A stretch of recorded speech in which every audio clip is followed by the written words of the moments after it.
ایرانی وزیر خارجہ عباس اراغچی کا دورہ پاکستان۔ عباس اراغچی نے امن کے لیے ایران کی تحریری شرائط پاکستان کو پیش کر دی۔ ایرانی خبر ایجنسی کے مطابق ایران کی پیش کردہ تحریری شرائط میں ایران نے اپنے جوہری پروگرام اور آبنہ ہرمز سے متعلق اپنی سرخ لکیریں واضح طور پر بیان کی۔ ایرانی وزیر خارجہ نے آبنہ ہرمز کے نئے ضابطے، ناکہ بندی کے خاتمے، معاوضے اور عدم جارحیت پر بات کی۔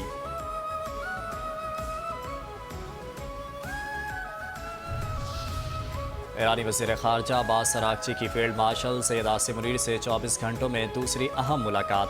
ایرانی نیوز ایجنسی کے مطابق ملاقات میں باہمی تعلقات اور خطے کی سیکیورٹی صورتحال پر تبادلہ خیال، ایران امریکہ کشیدگی اور امن و استحکام کے لیے جاری سفارتی کوششوں پر تفصیلی بات چیت کی گئی۔ ذرائع کے مطابق ایرانی وزیر خارجہ مختصر دورے کے بعد پاکستان سے روانہ ہو گئے۔ عباس اراغچی پیر کو روسی صدر پیوتن سے ماسکو میں ملاقات کریں گے۔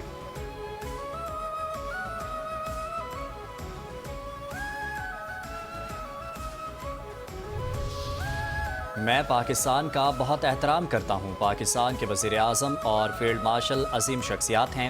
شہباز شریف اور فیلڈ مارشل عاصم منیر بہت اچھے اور ہمارے لیے قابل احترام ہیں۔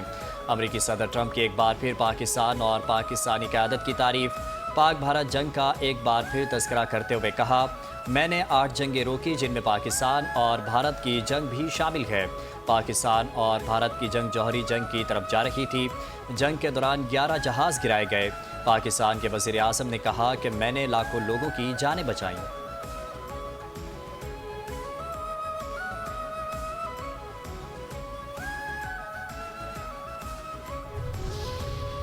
کس سے مل کر آئے عباس اراغچی؟ پاکستان آمد سے قبل ایرانی وزیر خارجہ عباس اراغچی کی عمان کے سلطان ہیثم بن طارق ال سعید سے ملاقات۔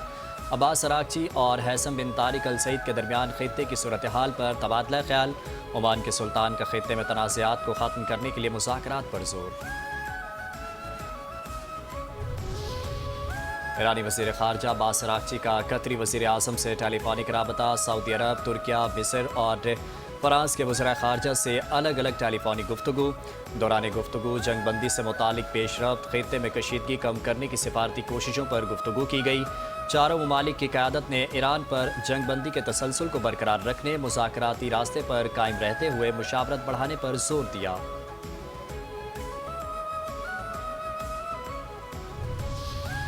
ایران جنگ جلد ختم ہو جائے گی اور ہم فاتح ہوں گے۔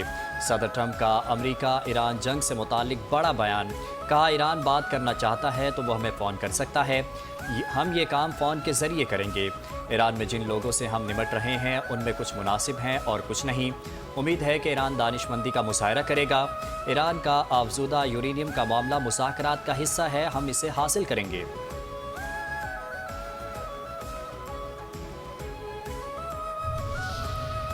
اور اسرار فائرنگ معنی خیز واردات۔ صدر ٹرمپ کی موجودگی میں وائٹ ہاؤس پریس ڈنر کے دوران فائرنگ، امریکی صدر حملے میں محفوظ رہے۔ گولیوں کے چلنے کے بعد تقریب میں بھگدڑ مچ گئی۔ عشائیے میں خاتون اول نائب صدر جے ڈی وینس اور کابینہ کے ارکان شامل تھے۔ فائرنگ کرنے والے شخص کو گرفتار کر لیا گیا۔ وائٹ ہاؤس ڈنر میں حملہ کرنے والے شخص کی شناخت ہو گئی۔ حملہ آور ٹیچر نکلا۔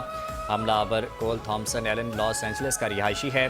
ملزم کو پیر کے روز عدالت میں فرد جرم عائد کرنے کے لیے پیش کیا جائے گا۔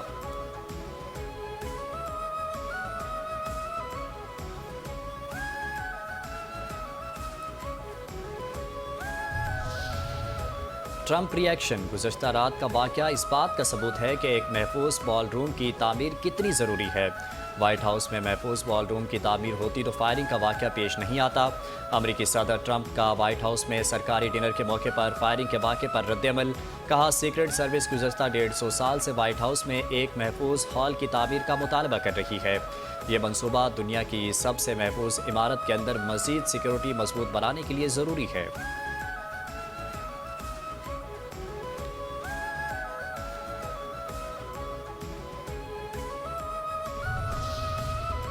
کیرولائن کی گولیاں بھی وائرل۔ آج رات گولیاں چلیں گی۔ ترجمان وائٹ ہاؤس کا فائرنگ واقعے سے قبل دیا گیا انٹرویو کلپ وائرل۔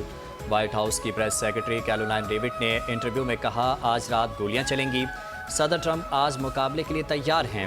ان کی تقریر روایتی ڈونلڈ ٹرمپ اسٹائل میں ہوگی۔ وہ مزاحیہ اور تفریح سے بھرپور ہوگی اور آج رات ہال میں کچھ گولیاں چلیں گی، اس لیے ہر کسی کو یہ دیکھنا چاہیے۔ بہت افسوس ہوا ٹرمپ صاحب، صدر مملکت آصف علی زرداری اور وزیر اعظم شہباز شریف کا امریکی صدارتی عشائیے میں فائرنگ کے واقعے پر تشویش کا اظہار۔ صدر مملکت آصف علی زرداری نے امریکی صدر اور خاتون اول کے محفوظ ہونے پر اطمینان کا اظہار کیا۔ کہا پریس ڈنر پر فائرنگ گھناؤنی دہشت گردانہ عمل ہے۔ وزیر اعظم شہباز شریف نے کہا میری دعائیں اور نیک تمنائیں ان کے ساتھ ہیں، میں ان کی مسلسل سلامتی اور خیریت کی دعا کرتا ہوں۔ ایران سے تجارت بڑھائیں، پاکستان کا ایران کو تجارت میں سہولت دینے کا بڑا فیصلہ۔ ایران کو پاکستان کے ذریعے کسی تیسرے ملک کے لیے تجارت کی اجازت دے دی۔ وزارت تجارت نے نوٹیفیکیشن جاری کر دیا۔ پاکستان کی جانب سے سامان کی نقل و حمل کے لیے روٹس کا تعین بھی کر دیا گیا۔ گوادر پورٹ، قاسم، لیاری اور ماڑا پسنی روٹس میں شامل۔